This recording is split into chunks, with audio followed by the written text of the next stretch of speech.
سبھی ناظرین کو سلام پہنچے۔ میری تقریر طبیعت یار کو بے چین کرتی ہے،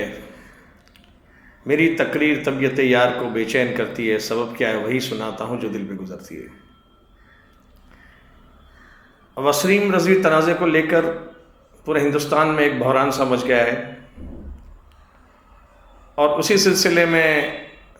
ہر مذہبی طبقے کے علماء متحد ہو کر اپنی اپنی طرف سے بیان دے رہے ہیں۔ احمد آباد میں شیعوں کے جو سب سے عظیم رہنما مانے جاتے ہیں، جو جناب قلب جواد صاحب ہیں، جیسے کہ سنیوں کے رہنماؤں میں جو مقام امام بخاری صاحب کا ہے، جامع مسجد دہلی والوں کا، کچھ ایسا ہی شخصیت شیعوں میں قلب جواد صاحب کی ہے۔ کسی مذہبی تقریب کے لیے احمد آباد تشریف لائے تھے، تو ایک ایکسکلوزیو انٹرویو ان سے آمین میڈیا کی جانب سے کیا گیا۔ اس حوالے سے جو انہوں نے جوابات دیے وسیم رضوی کے تعلق سے، وہ آپ کے لیے پیش خدمت ہے۔ لیکن اس سے پہلے ایک اور بات جوڑ دینا چاہتا ہوں کہ یہ ملعون ہی شاید اس وجہ اور اس کرونا پھیلنے کا شاید سبب بنا ہے کہ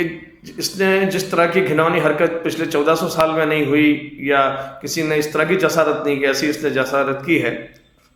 کہ قرآن پہ پابندی اس کی 26 آیتوں پر لگانے کی جو بات کی ہے، اسی کے سبب سے قدرت شاید ناراض ہو گئی، اور اسی کی وجہ سے یہ ایک ایسا تہلکہ مچ گیا ہندوستان میں کہ جس کی کوئی مثال نہیں ہے، اور آج امریکہ اور شاید چین سے بھی ہمارے کیس اس راکٹ گتی سے آگے بڑھ رہے ہیں۔ تو یہ سب وبال اس کا اور اس کے آقاؤں نے جو سازش کی، اسی پہ مدعو کرنا چاہیے، ایسا میرا ماننا ہے۔ اس کے ساتھ ساتھ وسیم رضوی نامی ملعون نے جو پیش کیا ہے وہ مذمت کے قابل ہی نہیں، اور مسلمانوں نے جو اس کا رد عمل دیا ہے، ایک رکشہ چلانے والے سے لے کے ایک سیاسی رہنما نے قرآن شریف کی حمایت میں جو ہندوستان کا مسلمان باہر آیا ہے، وہ اپنے آپ میں ایک قابل تعریف بات ہے، اور اپنے بہتر ہونے کا ثبوت اس نے اس طریقے سے دیا ہے۔ اور قرآن کا وہ کتنا سچا عاشق ہے اور کتنا محبت رکھتا ہے، اور کوئی کمپرومائز اس کے اندر نہیں کر سکتا، یہ بتانے کی کوشش کی ہے۔ آئیے جناب قلب جواد صاحب سے سنتے ہیں کہ ان کا کیا سٹینڈ ہے وسیم رضوی کے متعلق۔ شیعوں کے سب سے بڑے رہنما تصور کیے جاتے ہیں، اس لحاظ سے وسیم رضوی کے تنازع پر آپ کا کیا موقف ہے؟ بسم اللہ الرحمن الرحیم۔ تمام علماء نے مل کر اب تو موقف ظاہر کر دیا ہے کہ یہ اسلام سے خارج ہے، شیعہ بھی نہیں، مسلمان بھی نہیں، بلکہ یہ مرتد ہے۔ مرتد جو ہوتا ہے وہ اسلام سے خارج کراتا ہے، اور ایسے شخص کو کسی مسلم قبرستان میں دفن ہو سکتا ہے، نہ کوئی نماز جنازہ پڑھائے گا، نہ اس کی کوئی مجلس ماتم ہو سکتی ہے، نہ اس سے تعلقات میں کوئی برقرار ہو سکتا ہے۔ لہٰذا تو مرتد کا حکم جاری ہوگا، اور اس کا سماجی بائیکاٹ کرنا جو ہے وہ ہر ایک مسلمان پر واجب بنا دیں۔ دلی کی جامع مسجد کی سیڑھیوں پر آپ نے ایک سپریم کورٹ تک کا مارچ کیا، اعلان کیا تھا، اسی وجہ سے رد کرنا پڑا، تو کیا سبب تھا جس سے رد کرنا پڑا؟ اب تو کووڈ کی وجہ سے انہوں نے کہا کہ ہم ابھی اجازت نہیں دے سکتے، کووڈ کی وجہ سے تو بہت زیادہ پھیل گیا ہے،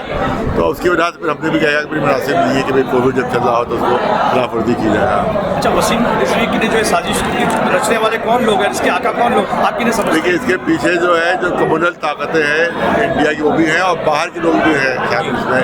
جو مسلمان دشمن، بلکہ آپ تو سمجھتے ہیں جو انڈیا کے دشمن ہیں وہ بھی اس کے شامل ہیں اس کے ساتھ ساتھ، کیونکہ اس نے پورے انڈیا میں ہندو مسلم فساد پھیلانے کی کوشش کی، جس سے پورا ہندوستان میں تباہی پھیل جاتی، لیکن اللہ کا شکر ہے وہ کامیاب نہیں ہو پایا، نہ شیعہ سنی پھیلا سکا، نہ ہندو مسلم پھیلا سکا۔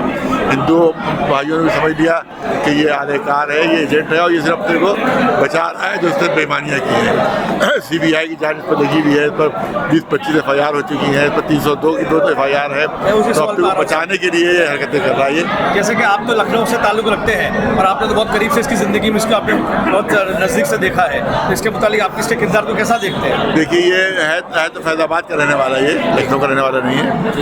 لیکن یہ کہ اس کا جو ہے وہ شروع میں تو اس سے کوئی اپنے چھوٹے موٹے کام کی دھوکہ دینے کے لیے بہت اچھے ہیں لوگ، پبلک اچھا سمجھنے لگی، پھر وہاں کے انجمنوں نے اس کی تائید کر دی کہ صاحب یہ بڑا اچھا آدمی ہے، وہ دھوکے میں